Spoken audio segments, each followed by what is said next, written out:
adalah ciptaan yang berharga. Anda adalah masterpiece-nya Tuhan. Kenalilah diri Anda dan gali setiap potensi Anda dan jadilah pribadi yang positif. Change your life. Change your life. Selamanya.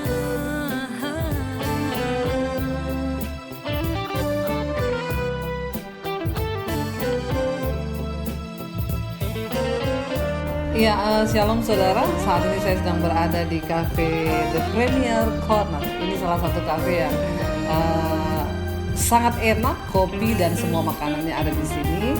Dan ini terletak di daerah Green Lake. Ya, saudara boleh coba datang ke sini The Premier Corner ya. Dan ini makanannya semuanya enak di daerah Green Lake. Dan kita akan melanjutkan perbincangan kita tentang personality bersama dengan Coach Rama. Iya, shalom Coach, Shalom. Kita ketemu lagi ya. Dan saya pasti percaya ini para pemirsa itu sudah menunggu-nunggu loh Ya, karena kemarin itu sempat gantung. Tapi memang kita sengaja buat penasaran gitu ya. Baik, kita akan kembali membahas tentang personality Coach ya, tentang karakter. Ya, ini ya, seperti janji kita yang kemarin bahwa kita akan bertanya-tanya tentang apakah kepribadian ini memang dari Tuhan, gen secara biologis, atau ada faktor lain yang bisa mempengaruhi? Silakan. Ya, oke. Kalau kita merujuk kepada Alkitab terlebih dahulu, karena itu rujukan kita yang utama ya. Iya, pasti. Itu Tuhan itu menciptakan setiap individu itu sangat unik. Iya. Ya, Daud sendiri mengatakan dalam Mazmur bahwa Tuhan menuntun kita. Iya. Tenunan itu tidak ada yang sama. Ya, wow kan? ya. Ya, tenunan itu sangat rahasia kan. Iya. Ada dibilang rahasia dalam Di tempat yang tersembunyi. Tempat yang tersembunyi. Ya. Tidak ada yang tahu selain penciptanya dan yang diciptakan. Betul. Yang diciptakan pun nggak tahu sebetulnya. Iya. Tapi begitu yang diciptakan itu mendekatkan diri mencari wajah Tuhan, baru dia akan mengetahui menemukan panggilan dia. Iya. Nah di situ makanya kita sering panggilan hidup kita apa? Nah waktu kita mendekatkan diri pada Tuhan itu baru ketemu. Iya. Jadi personality atau kepribadian itu memang Tuhan sudah Tuhan yang memberikan. Semua orang berbeda. Semua orang berbeda. Kombinasinya bisa berbeda-beda. Kadar kombinasinya itu berbeda-beda. Nah di situ tetapi ya karena dunia ini sudah jatuh dalam dosa, ya kan? Semua orang sudah berdosa. Artinya rancangan blueprint yang Tuhan sudah ciptakan itu ternoda oleh dosa. Makanya orang yang seharusnya diciptakan sebagai kombinasi serupa segambar dengan Tuhan, pencipta. Misalnya dia seharusnya seorang koleris sanguin yang murni, yang memimpin, yang menginspirasi orang secara sehat. Tapi kan dengan adanya dosa itu dia akhirnya ya secara negatif jatuhnya, atau bahkan dia lari ke temperamen yang lain sebagai pelarian. Jadi tadinya awalnya Tuhan menciptakan kepribadian itu untuk tujuan yang mulia. Pasti untuk mulia. Tapi karena ada dosa, akhirnya kekuatan itu justru bisa menjadi sebuah kekuatan yang menghancurkan diri sendiri. Nah, saya mau tanya nih ya, menarik ini saudara. Jadi ternyata bahwa Tuhan menciptakan sebenarnya kepribadian itu untuk hal yang memuliakan Tuhan, tapi karena adanya dosa itu, misalnya orang koleris bisa jadi pembunuh. Salah satu contoh nih, saya mau tanya ya, orang tuh bilang kayak Hitler itu temperamennya apa tuh? Terus bisa menjadi begitu. Saya pernah membaca sedikit histori atau latar belakang seorang Hitler, bagaimana dia bisa naik menjadi pemimpin Nazi, parpol Nazi kan, yang akhirnya menjadi penyebab pecahnya Perang Dunia II yang memakan korban salah satu yang paling banyak selama sejarah peperangan dunia. Nah itu saya lihat dari masa kecilnya sampai waktu dia kehilangan ibunya sekitar 1907. Nah itu dia terbentuk sebagai seorang koleris. Yang di backup oleh temperamen kedua dia, seorang melankolis yang dalam tadi. Jadi ya waktu saya analisa dalam sejarah peperangan ini, Perang Dunia II khususnya, kan yang mencetuskan kan Jerman waktu itu, dipimpin oleh Hitler. Nah itu memang mapping di negara-negara mana yang dia akan serang, sampai genocide tentang 6 juta Yahudi, orang Yahudi. Itu semua mastermind-nya memang ada beberapa orang di belakang dia, tetapi dia juga memiliki sebuah konsep dari seorang melankolis yang sempurna. Dan fatalnya adalah konsep itu dia bisa eksekusi sendiri dengan kekuatan koleris dia yang dominan tadi.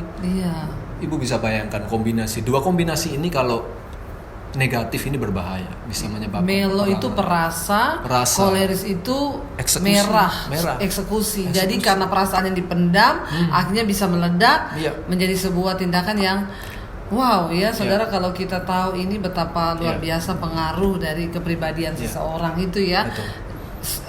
Itu mungkin bisa dipengaruhi karena ada pengalaman masa lalu mungkin. Pasti. Jadi gini, kita waktu melihat temperamen itu diberi oleh Tuhan, ya kan, yang seharusnya baik, mulia, tujuan yang bagus, akhirnya rusak, ya, ternoda oleh dosa, akhirnya itu bisa melenceng ke temperamen lain, ataupun temperamen itu bawaannya negatif terus, ya kan. Nah, sembari dalam perjalanan itu, pertama lingkungan yang akan mempengaruhi, yaitu lingkungan keluarga inti. Lingkungan keluarga inti, ayah, ibu, saudara kalau ada. Kandung. Ya, itu yang pertama membentuk temperamen seseorang. Nah, kalau sekarang pertanyaannya, kalau kedua orang tua itu tidak mengerti tentang konsep temperamen, jadi misalnya anaknya terlahir seorang flegmatis yang damai, sedangkan kedua orang tuanya dulunya koleris yang kuat. Kedua orang tuanya apalagi ditambah dosa. Aduh, ya benar. Kedua orang tuanya itu melampiaskan mungkin semua ya kesalahan dia, masa lalu dia juga yang tidak harmonis dengan orang tua, dilampiaskan ke anak, dibesarkan secara koleris padahal anaknya flegmatis damai. Wah, tertekan banget jiwanya. Iya, bisa kita bayangkan jiwa anak itu. Akhirnya anak itu berusaha untuk menyenangkan orang tuanya. Yang koleris itu memakai topeng koleris. Banyak analisa yang akhirnya menghancurkan. Itu yang disebut dengan pribadi ganda atau kita sering dengar kan ada orang bilang itu dia berkepribadian ganda. Itu gimana maksudnya coach? Iya, berkepribadian ganda kalau saya menarik dari konsep temperamen ini, yaitu tadi anak itu berusaha untuk menyenangkan orang lain, dalam hal ini orang tua. Akhirnya dia memakai topeng koleris kuat. Jadi padahal kan bukan temperamen dia yang asli, tapi dia harus survive di keluarga. Karena lingkungan menuntut dia seperti itu. Misalnya flegmatis damai bukan seorang yang achiever, bukan seorang yang mencapai sesuatu. Dia bukan goal oriented orangnya. Nah, koleris kedua orang tuanya goal oriented, artinya dia berusaha untuk mencapai sesuatu kan, tapi dia memaksakan diri. Karena lingkungan yang menuntut dia. Dia bisa mungkin, atau bahkan kalau yang nggak bisa depresi jatuhnya. Begitu, Bu. Jadi mungkin ada satu contoh praktis begini saudara. Ada orang tua yang ketika anaknya itu di sekolah misalnya dibully sama temannya. Ya, anak ini pendiam, tapi waktu pulang dia cerita ke orang tuanya, orang tuanya bilang, "Kamu pukul, kamu lawan, kamu hajar, jangan diam saja." Itu gimana tuh? Ya, itu sering terjadi. Ya, kalau di istri saya kan orang Ambon, budaya Ambon lebih keras lagi ya, budaya Timur ya. Budaya Ambon. Kalau pulang nangis anaknya, itu bukan malah dibelai, malah dipukul seperti yang Bunda dibilang tadi. Saya kecil juga begitu, Pak. Kalau zaman sekarang ya orang itu di sekolah ditegur guru, pulang lapor orang tua ke sekolah. Dulu kita mana berani lapor orang tua, kita yang dihajar sama orang tua. Kita yang balik dihajar, justru kita suruh balik, anak itu disuruh balik. Ayo sekarang kamu pukul dia, bukan minta maaf lagi. Ini kan kasihan anaknya. Ini kalau anaknya seorang yang seharusnya flegmatis damai, pengennya damai, nggak pengen bales. Karena mamanya. Karena orang tuanya koleris kuat. Nah, ini denger nih saudara ya. Jadi kalau Anda mengenal anak Anda pendiam, mungkin dia flegma lah. Kan kebetulan ibunya ini. Tapi saya mau tanya lagi nih coach, menarik ini ya. Orang bilang itu kebanyakan orang flegma itu gudangnya di Solo, Jogja, Semarang. Di Solo. Sementara koleris itu adanya di Sulawesi, Ambon, ya, Batak. Itu kenapa bisa? Apakah ya tadi itu pengaruh lingkungan itu? Betul ya. Itu bisa ditarik dari salah satu faktornya pengaruh lingkungan. Ya, jadi memang menariknya adalah 4 temperamen ini kita bisa lihat itu di setiap culture. Di setiap kebudayaan, apalagi Indonesia memiliki suku yang sangat luar biasa kaya, beragam. Jadi ya misalnya yang dari Sulawesi ya biasanya orang-orang timur ya memang keras, yang Sumatera juga beda. Kalau saya kan dari Jawa kan memang lebih halus. Yang Solo juga lebih halus, Jogja gitu kan. Itu memang lingkungan pertama.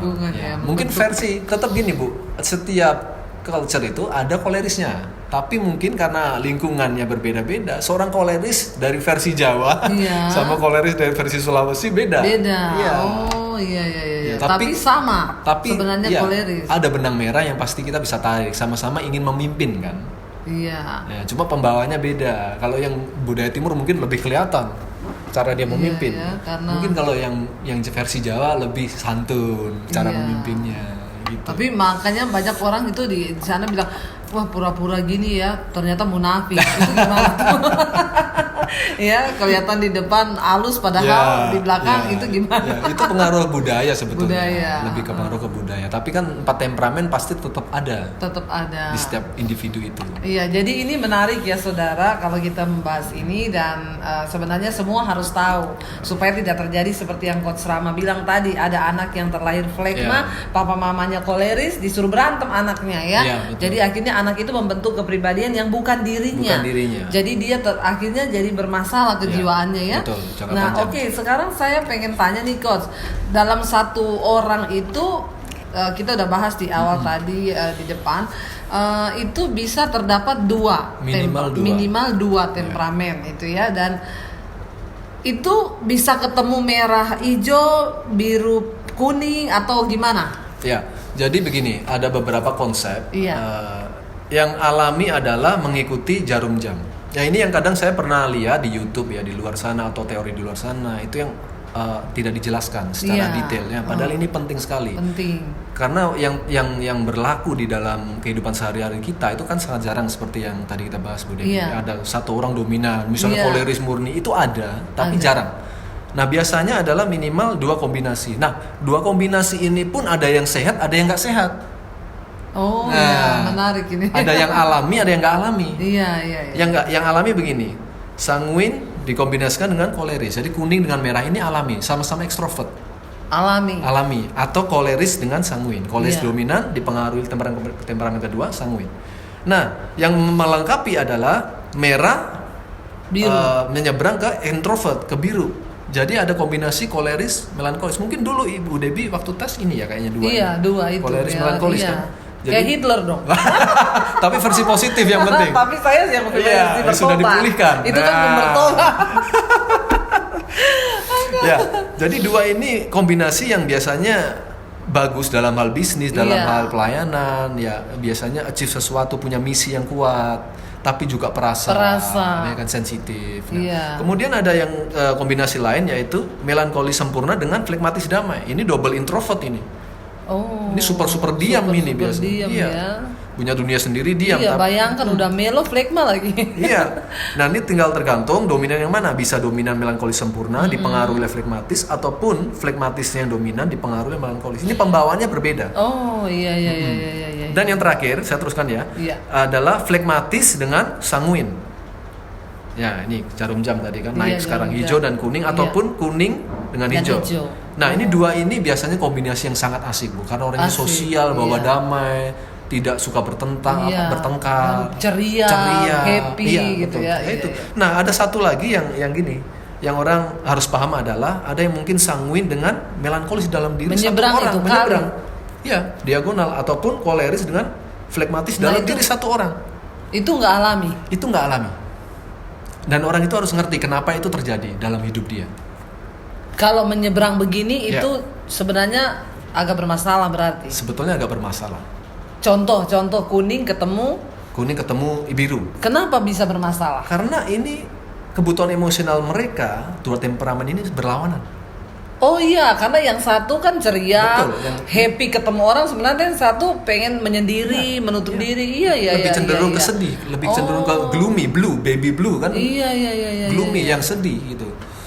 Gak bisa dalam diri satu orang kan? Masa 2. Itu yang mungkin sering kita kenal pribadi ganda. Pribadi ganda di luar sana ada orang menyebut itu kepribadian yang bermasalah. Padahal analisanya dari sini sebetulnya. Jadi saudara, karena kuning ini kan ceria, sementara kalau dia ketemu sama biru itu pendiam, menyendiri. Betul. Itu berarti pribadinya bertolak belakang. Sebaliknya merah sama hijau.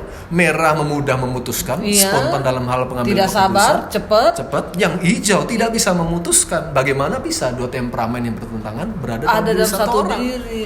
Itu yang harus kita mengerti terlebih dahulu. Berarti orang ini bermasalah. Akan cenderung bermasalah dalam hidup dia dan sosial mereka. Bertentangan kan? Betul. Nah itu biasanya dalam pengalaman coach nih, ada nggak dapetin orang seperti itu? Banyak. Aduh, berarti banyak orang bermasalah di dunia ini ya. Kembali dunia jatuh dalam dosa ya. Welcome to the jungle. Jadi itu kenapa? Ada yang satu kasus yang pernah ditangani, dia punya penjelasan apa? Kenapa bisa begitu? Ya, saya sekalian share dalam keluarga saya mungkin ya. Mungkin mami saya itu sebetulnya seorang sanguin yang populer. Tapi dalam hal mungkin beberapa tahun, 10 tahun menghadapi papi saya, dia menjadi jatuh ke dalam introvert yang yaitu melankoli sempurna. Padahal pembawa temperamen asli dia sanguin, tapi karena masalah yang terlalu tekanan, stres. Itu tadi ya faktor lingkungan. Dari suami atau istri, dari anak, dari orang tua kita. Banyak faktor sebetulnya. Seperti anak tadi yang disuruh mamanya berantem sebenarnya ya. Itu banyak kejadian itu banyak di berbagai budaya. Nah, itu yang penting kita harus tahu dulu, Bu. Bahwa itu pelarian saya ke melankolis. Seringkali yang terjadi di lapangan adalah mereka nggak sadar. Wah, itu parah banget tuh. Itu kasihan. Mereka nggak sadar bahwa diri temperamen mereka sudah berubah sebagai pelarian lah, sebagai topeng lah, yang kita sebut tadi. Gitu. Dan itu bisa mempengaruhi kepribadian seorang sejauh mana? Apakah ada batasan waktu yang panjang atau hanya dalam waktu singkat atau gimana, Coach? Sepanjang temperamen dia itu dipengaruhi oleh lingkungan, katakan ya seperti mami saya mungkin udah usianya hampir 50, berarti sepanjang itulah dia dipengaruhi oleh lingkungan. Jadi pemulihannya ya sekejap bisa, kalau ya butuh mujizat ya pastinya. Cuma pasti ada harga yang harus dibayar untuk kembali kepada temperamen rancangan yang blueprint yang semula. Ini menarik ya. Jadi seseorang itu bisa berubah kepribadian karena tekanan hidup, karena faktor lingkungan. Tadi seperti yang sudah kita pelajari, sebenarnya Tuhan menciptakan kepribadian itu baik, mulia. Tapi karena ada dosa, jadi manusia bisa berubah ya, dan tergantung. Makanya itu ada hubungannya kali dengan Alkitab yang bilang, makanya serahkanlah anggota-anggota tubuhmu untuk dipakai sebagai senjata kebenaran dan bukan untuk senjata kelaliman. Nah, ketika seseorang itu kepribadiannya berubah, dia bisa, nggak usah jauh-jauh lah, saya lah ya. Saya dulu sebelum bertobat, saudara ya, bertolak belakang sekali dengan sekarang. Apa yang saya mungkin semangatnya sama, kolerisnya tetap ada. Tapi dulu saya pakai untuk hal-hal yang saya berontak dari orang tua, pokoknya saya gini, saya gitu, semakin ditentang saya semakin memang ini. Nah, mungkin kayak Rasul Paulus juga ya. Betul. Kita melihat perubahan yang drastis, tapi karakternya tetap sama. Benang merahnya tetap, semangatnya tetap sama. Dulu dia bunuh orang. Karena menentang ajarannya dia sampai bunuh orang-orang Kristen dimanapun berada. Tapi ketika dia bertobat, dia rela mati untuk memberitakan Injil itu. Dan yang bisa mengubahkan yaitu hanya kuasa Tuhan dan Roh Kudus. Jadi menarik ini, tetapi kepribadian tetap karena ya memang tadi Tuhan kan menciptakan dari awal ada temperamen mentah, temperamen dasar. Itu yang kita perlu tahu. Saya percaya nih dalam perbincangan kita Tuhan turut bekerja nih, Coach Ramaya. Roh Kudus membukakan banyak hal. Iya benar. Jadi tadinya saya pikir ketika orang berubah itu berarti temperamennya berubah, kepribadian, ternyata enggak loh ya. Enggak. Kepada kayak Rasul Paulus kan, dia koleris, tetap koleris, tapi dulu dia berjuang untuk sesuatu yang salah. Karena itu tadi dosa, pemahamannya salah, pikirannya salah, dia digerakkan semua anggota tubuhnya untuk melakukan yang salah dengan semangat kolerisnya. Tetapi setelah dia dijamah Tuhan, dia tetap koleris. Tapi untuk memberitakan kebenaran, untuk ini luar biasa ya. Jadi seperti tadi yang sudah dijelaskan sama Coach Rama, berarti benar ya, faktor lingkungan itu bisa mempengaruhi. Sangat mempengaruhi. Itu sangat mempengaruhi. Nah, tinggal bagaimana ya. Kalau sanguin tadi kan mudah terombang-ambing oleh situasi, jadi mudah dipengaruhi nih seorang sanguin. Tapi biasanya ada yang lebih kuat lagi, koleris, prinsipnya kuat. Lingkungan tidak mudah mempengaruhi. Tapi begitu lingkungan itu mempengaruhi dia akan berubahnya drastis juga. Seperti Paulus tadi kosnya apa, sebab misi visinya yang diubah oleh Tuhan. Dari membunuh menjadi menyelamatkan. Luar biasa. Dan salah satu rasul, mungkin satu-satunya rasul yang sangat produktif dalam menulis, betul nggak?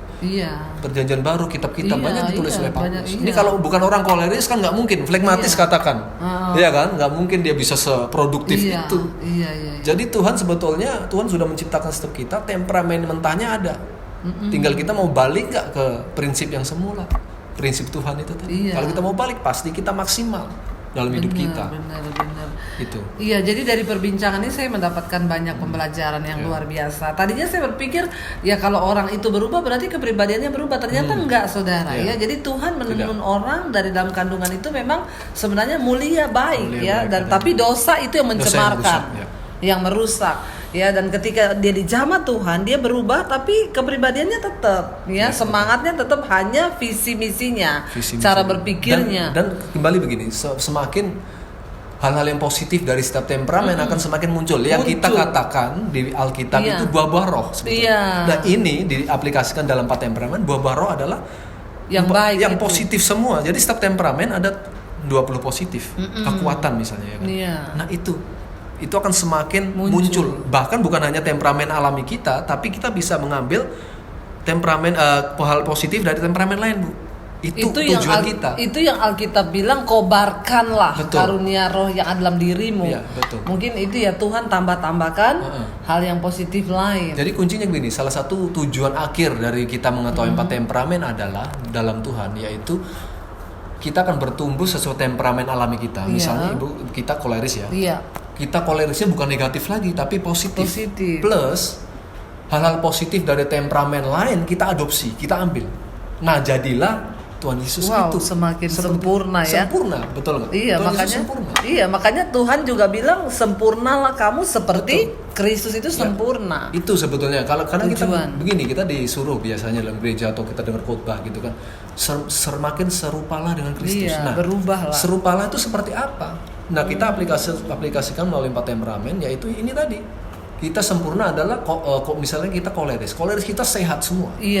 Dan kita bisa adopsi dari sanguin yang bagus-bagusnya, baik-baiknya dari flegmatis. Nah, sekarang pertanyaan penting nih Coach ya, kalau Tuhan Yesus itu temperamennya apa? Wah, itu tadi Tuhan Yesus, karena Tuhan Yesus adalah Tuhan yang sempurna di waktu yang bersamaan juga manusia yang sempurna tanpa dosa. Artinya Tuhan Yesus itu memiliki semua kelebihan dari 4 temperamen. Dan tanpa ada kekurangan satu. Ya. Itulah tujuan akhir kita. Ke situ kita dibentuk karakter kita. Makanya kita dengar lagu Ku mau sepertimu Yesus, itu artinya sempurna dalam semua temperamen, tapi yang baiknya. Yang baik, positif.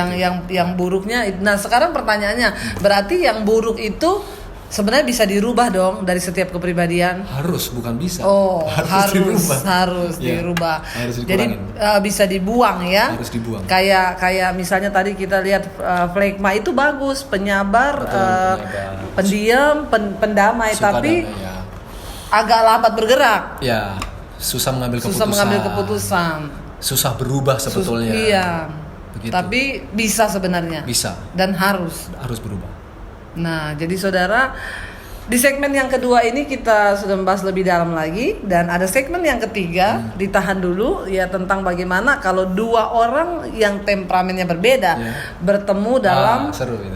Itu seru itu dalam sebuah pernikahan atau pelayanan atau apa. Kita akan bahas setelah segmen ini. Dan saudara, Coach Rama ini juga sering memberi pelatihan ya, trainer di beberapa perusahaan ya, dan yang pasti akan menjadi berkat. Kalau saudara juga tertarik, hubungi nomor telepon di bawah ini.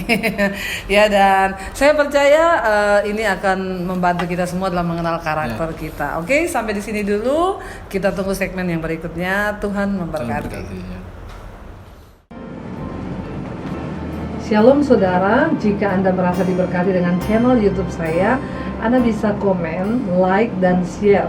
Dan jangan lupa tekan tombol subscribe dan juga tombol lonceng agar Anda mendapat pemberitahuan setiap kali saya mengupload video-video yang baru. Ini sangat penting buat channel ini saudara, supaya banyak orang juga diberkati dan channel ini boleh juga terus berkembang dan menjadi berkat buat banyak orang. Terima kasih, Tuhan memberkati.